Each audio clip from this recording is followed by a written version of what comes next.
ও পবিত্র কোরআনকে সত্য প্রমাণিত করতে খ্রিস্টানদের চ্যালেঞ্জ গ্রহণ করে বিষ পান করেছিল বিখ্যাত ইসলামিক স্কলার আশরার রাশিদি। আর নিজের জীবনের ঝুঁকি নিয়ে তিনি প্রমাণ করে দিলেন যে ইসলামের কোরআন হাদিসে বর্ণিত একটি কথাও মিথ্যা নয়, কারণ হাদিসে উল্লেখ রয়েছে বিষ পান করে একটি আজোয়া খেজুর খেলে বিষের কার্যকারিতা নষ্ট হয়ে যায়। এই ঘটনাটি ঘটেছিল 2020 সালে ইংল্যান্ডের ম্যানচেস্টার বিশ্ববিদ্যালয়ের খ্রিস্টান ও ইসলাম ধর্মের মধ্যে বিতর্ক প্রতিযোগিতায়। এই বিতর্ক প্রতিযোগিতা চলাকালীন ইসলামের সত্যতা প্রকাশ পেয়ে যাবে এই ভয়ে পশ্চিমা মিডিয়াগুলো এই খবর প্রচার করেননি। আর ইসলাম শুধু একটি ধর্ম নয়, একটি পরিপূর্ণ জীবন ব্যবস্থা। ইসলামের কোরআন এবং হাদিসে যা কিছু বর্ণনা করা হয়েছে তা এক বিন্দু পরিমাণেও মিথ্যে নয়। এর আগেও অনেক বড় বড় বিজ্ঞানীরাও ইসলামের সত্যতা প্রমাণ করেছেন। আধুনিক জ্ঞান বিজ্ঞান যত উন্নত হচ্ছে, কোরআন এবং হাদিসের ব্যাখ্যা বুঝতে তত সহজ হয়ে গেছে। আর এজন্যই ইসলামের সত্যতা স্বীকার করে অনেক বড় বড় গবেষক ও বিধর্মীরা ইসলাম ধর্ম গ্রহণ করেছেন। 2020 সালে ইংল্যান্ডের ম্যানচেস্টার বিশ্ববিদ্যালয় খ্রিস্টান ও ইসলাম ধর্মের বিতর্ক অনুষ্ঠানে যোগ দিয়েছিলেন বিশ্ববিখ্যাত ইসলামিক স্কলার শায়েখ আশরার রাশিদি। আর বিতর্ক চলাকালীন খ্রিস্টান পাদ্রী তাকে বললেন,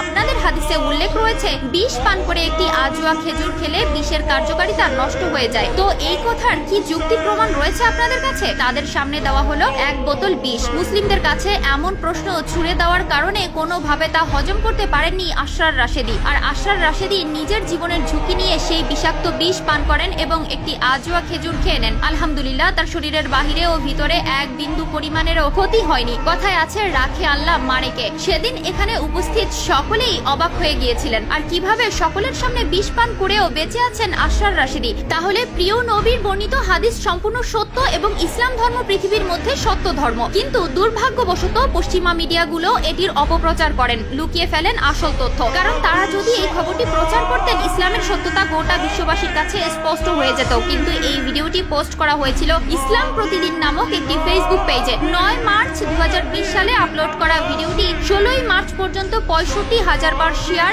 এবং 9,93,000 ভিউ হয়েছে। চলুন জেনে আসি মানুষের মৃত্যুর সময় কোন কোন প্রক্রিয়া চালু হয়। মৃত্যুর ঠিক আগে এক এক করে অঙ্গগুলো কাজ করা বন্ধ করে দেয়। প্রথমে শ্বাস প্রক্রিয়া বন্ধ হয়, আর তারপর হৃদয় স্পন্দন বন্ধ হয়ে যায়। পরবর্তী 5 মিনিটের মধ্যে শরীরের অভ্যন্তরের অক্সিজেনের সরবরাহ বন্ধ হয়ে যায় এবং কোষগুলি মারা যেতে শুরু করে। এই অবস্থাকে বলা হয় পয়েন্ট অফ নো রিটার্ন। এরপর প্রতি ঘন্টায় শরীরের তাপমাত্রা 1.5 ডিগ্রি কমতে থাকে। মৃত্যুর পর ত্বক 24 ঘন্টারও বেশি সময় বেঁচে থাকতে পারে। শরীরের কিছু কোষ মৃত্যুর পরেও সক্রিয় থাকে এবং নিজেদের মেরামত করতে থাকে। এই অবস্থা চলতে পারে অনেক দিন। মানুষ ছাড়াও প্রাণীদের মধ্যেও এই প্রক্রিয়া চলতে থাকে এবং চামড়ার জীবনযাপন অব্যাহত থাকে। কিডনি, লিভার, হার্টের মতো অঙ্গগুলো মৃত্যুর পর 6 ঘন্টার মধ্যে অন্য কারো শরীরে প্রতিস্থাপন করা যায়। নখ ও চুল মৃত্যুর পরও বাড়তে পারে। অনেক সময় দেখা গিয়েছে মানুষের মৃত্যুর পরও তার দাড়ি বাড়ছে। মৃত্যুর পরও মূত্রনালীর ব্লাডার খালি হতে পারে। অনেক সময় মৃত্যুর পর মৃতদেহ থেকে প্রস্রাব নির্গত হতে পারে।